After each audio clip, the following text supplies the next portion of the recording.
ठीक है। अब क्या है types of structure. Types of structure में क्या है, चार टाइप्स हमारे पास, फॉर्मल, इनफॉर्मल, फंक्शनल, डिविजनल। ठीक है, तो हम बारी बारी से क्या करेंगे, चारों स्ट्रक्चर्स को बड़े प्यार से समझेंगे। ठीक है, और इन चार में से भी दो हैं जो 25 को पेपर में आ भी जाएंगे। ठीक है, फर्स्ट क्या है, फंक्शनल। फंक्शनल स्ट्रक्चर क्या होता है, ऑर्गेनाइजेशन का सबसे बेस्ट है कि अगर मैनेजमेंट को इफेक्टिव वे में अपना काम करना हो, स्मॉल ऑर्गेनाइजेशंस के लिए सबसे बेस्ट कौन सा होता है, फंक्शनल। फंक्शनल ऑर्गेनाइजेशन में क्या होता है वो देखो, इस स्ट्रक्चर में वो क्या करेगा, मेन अपने 4 डिपार्टमेंट्स बना देगा। कितने डिपार्टमेंट बना देगा, 4, या उसने मान लिया एक और बना दिया 5। ठीक है, पहला बनाया उसने प्लानिंग डिपार्टमेंट या परचेज डिपार्टमेंट। पहला क्या बना दिया, परचेज। एक बना दिया उसने मार्केट, एक बना दिया उसने प्रोडक्शन। ठीक है, एक बनाया फाइनेंस और एक बनाया एचआर। सबसे इंपॉर्टेंट टॉपिक एचआर है। स्टाफिंग में तो 100% आना ही आना है, चाहे वो केस स्टडी में आए चाहे वो डायरेक्ट क्वेश्चन आए। What are the duties of HR manager in management या इन दी ऑर्गेनाइजेशन, 100% आएगा पेपर में। ठीक है, तो उसने क्या करा, उसकी कंपनी थी, फॉर एग्जाम्पल मान लो हमारे पास कोका कोला है। ठीक है, कोका कोला ने क्या करा, फंक्शनल स्ट्रक्चर अडॉप्ट किया। उसने क्या करा, अपने 5 फंक्शंस बना दिए कि भैया एक 5 एम्प्लॉय रखे उसने कहा कि भाई ये फाइनेंस डिपार्टमेंट का हेड आप हो, you are the finance manager. ठीक है, आप प्रोडक्शन मैनेजर हो। ठीक है, आप क्या हो, मार्केटिंग मैनेजर हो। आप क्या नाम, प्रोडक्शन मैनेजर। आप एचआर मैनेजर। ठीक है, उसने अपनी पूरी ऑर्गेनाइजेशन कितने में डिवाइड कर दिया, 5 फंक्शनों में। ठीक है, तो उसके लिए देखो सबसे बड़ा पहला बेनिफिट, कंट्रोल करना इजी। सेकंड, पैसा बच गया, लेस कॉस्ट है। ठीक है, थर्ड, बेटर कोऑर्डिनेशन। जब उसको मीटिंग बुलानी होगी, 5 को बुलाया, मीटिंग हो गई, बेटर कोऑर्डिनेशन है। ठीक है, बट डीमेरिट क्या है, लार्ज ऑर्गेनाइजेशंस के लिए सुटेबल नहीं है। ठीक है, आप बात करने लग जाओ टाटा की, टाटा के लिए तो ना फंक्शनल सुटेबल है, उसके बाद इतने सारे प्रोडक्ट्स हैं। ठीक है, कोका कोला के पास क्या कर, कोल्ड ड्रिंक्स ही है ना, तो कोल्ड ड्रिंक्स में वो लगा देगा आराम से। ठीक है, बट इसका डीमेरिट क्या है, not suitable for large enterprises. Second, इसमें क्या होता है, इगोइस्टिक आ जाती है। इगोइस्टिक क्या होती है कि फाइनेंस वाला बोलता है कि भैया मेरे बिना प्रोडक्शन वाला प्रोडक्शन नहीं कर सकता, कि मैं उसको पैसा नहीं दूं तो कहां से प्रोडक्शन करेगा। परचेज वाला बोलता है कि मैं परचेज ही ना करूं तो वो कैसे प्रोडक्शन करेगा। ठीक है, तो इसमें क्या सेकंड डिमेरिट क्या है, इगोइस्टिक। ठीक है, आपको स्ट्रक्चर आएगा तो केस स्टडी में आएगा। ठीक है, इसका क्वेश्चन आपको केस स्टडी में ही आना है, चाहे फंक्शनल का केस स्टडी में आ जाए, चाहे डिविजनल आ जाए, चाहे इनफॉर्मल आ जाए, चाहे फॉर्मल आ जाए। ठीक है, तो उसके 3 पार्ट होंगे, ए बी सी। ठीक है, ए पार्ट वो कैसे लिखेगा, आपको ए पार्ट में लिख दिया आइडेंटिफाई। ठीक है, आप देखो पेपर में अटेम्प्ट कैसे करना है। ठीक है, वो बहुत जरूरी है। मान लो 6 नंबर में इसकी केस स्टडी आ गई, 4 नंबर में केस स्टडी आ गई, आपको अटेम्प्ट करना नहीं आता। ठीक है, ए में क्या लिखा उसने, identify the structure of organisation. ठीक है, बी में क्या लिखता है वो, एक्सप्लेन एनी 2 फीचर्स। ठीक है, 2 फीचर या 2 इंपॉर्टेंस। या थर्ड में क्या लिख देगा, explain 2 benefits, identify part A. ठीक है, 3 ऑप्शन बना दिए, हाँ या ना, क्लियर। और ये 4 नंबर में केस स्टडी डाल दी उसने। ठीक है, 1 नंबर इसका, डेट इसका, डेट इसका। अब तुम्हें 4 में से 4 देखो कैसे लेने हैं। सबसे पहले आपने आइडेंटिफाई करा कि आपका आंसर क्या है, फंक्शनल स्ट्रक्चर। तो फंक्शनल स्ट्रक्चर को लिखो बड़े प्यार से, आपने लिखा फंक्शनल स्ट्रक्चर। ठीक है, इसको डबल अंडरलाइन करो, अंडरलाइन कर दिया। उसके बाद इसका मीनिंग दो तुम, 3 लाइन में क्या दोगे, इसका मीनिंग दे दिया। उसके बाद ऐसा एक डायग्राम बना के आ जाओ। ठीक है, better explain with the help of diagram. Functional structure divide into 5 parts, this is called functional structure. ठीक है, कर दिया। उसके बाद तो क्या बोला, एक्सप्लेन एनी 2 फीचर्स, 2 फीचर्स बता दो, suitable for small organisation, better coordination. हो गए 2 पॉइंट, उनको अंडरलाइन करो, 2-2 3-3 लाइनों में उनको एक्सप्लेन कर दो। सी पार्ट क्या मांगा उसने, टू बेनिफिट्स, तो वो बेनिफिट दे दो उसको, ठीक है। और एग्जामिनर, कोई भी एग्जामिनर नहीं होगा जो तुम्हें 4 में से 4 ना दे, वो 4 में से 4 दे के जाएगा, ठीक है। तो पहला structure clear, functional. Second structure सबसे इंपॉर्टेंट, डिविजनल स्ट्रक्चर। अब डिविजनल स्ट्रक्चर में क्या होता है कि उसमें देखो क्या करोगे आप, कि डिविजनल स्ट्रक्चर में क्या होगा, वो डिवाइड हो जाएगा। कैसे डिवाइड होगा देखो, अब यहाँ पे हम एग्जांपल लेते हैं टाटा का, ठीक है। टाटा क्या बहुत बड़ी कंपनी है, डिफरेंट प्रोडक्ट्स में डील कर रही है, ठीक है। वो टाटा मोटर्स भी है, ठीक है, टाटा हाउस होल्ड में भी है, ठीक है, टाटा क्लोथ्स में भी है, टाटा मेडिसिन में भी है, ठीक है।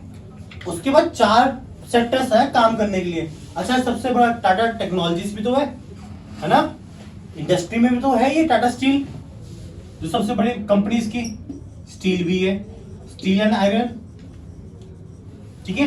ये 5 फैक्ट्रियां उसकी, पांचों का नेचर मैच करता है आपस में, नहीं मैच करता, ठीक है। फंक्शनल के लिए नेचर मैच होना चाहिए, ठीक है। कोका कोला के कोल्ड ड्रिंक परचेज कर रही है, उसको क्या चाहिए, खाली बोतल चाहिए तो परचेज कर सकता है डिपार्टमेंट, हाँ या ना। पैसा चाहिए खरीदने के लिए, फाइनेंस कर सकता है, ठीक है।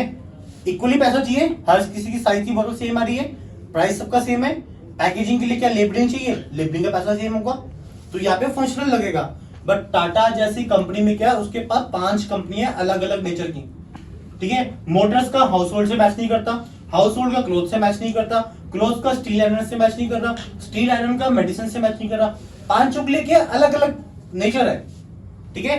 तो अब वो ये क्या करेगा, इसमें फंक्शन डिवाइड कर देगा। मींस इसमें परचेज डिपार्टमेंट, ठीक है, production department, marketing department, finance department, HR department, ठीक है। 5 डिपार्टमेंट इसके हो गए। अब इसका प्लानिंग, इसका परचेज, इसकी मार्केटिंग, इसका फाइनेंस, इसका एचआर है, ठीक है। ऐसे क्या करेगा, 5 कंपनी के स्ट्रक्चर अलग अलग कर देगा, ठीक है। तो इस स्ट्रक्चर को हम क्या बोलते हैं, डिविजनल स्ट्रक्चर, ठीक है। मीनिंग क्लियर होगा डिविजनल स्ट्रक्चर का। Benefit, better specialisation, second efficient and effectiveness, एक और बेटर कोऑर्डिनेशन हो सकती है, नहीं हो सकती, कि जब उसको मीटिंग बुलानी होगी टाटा के ऑनर को, वो उसे कितने लोग बुलाने पड़ेंगे, 5 यहाँ से, 5 यहाँ से, 5 यहाँ से, 5 यहाँ से, 5 यहाँ से। वो क्या बन गया, उसका डीमेरिट बन गया, lack of coordination, lack of control. Control concentration तो कम हो जाएगी ना उसकी। अब किस किसको कंट्रोल करेगा, ठीक है। कॉन्फ्लिक्ट्स ज्यादा होंगी कम होंगी, ज्यादा होंगी। तो ये क्या होती है, 3 डीमेरिट्स। सबसे इंपॉर्टेंट है डिविजनल स्ट्रक्चर, क्लियर, बात समझ में आ गई।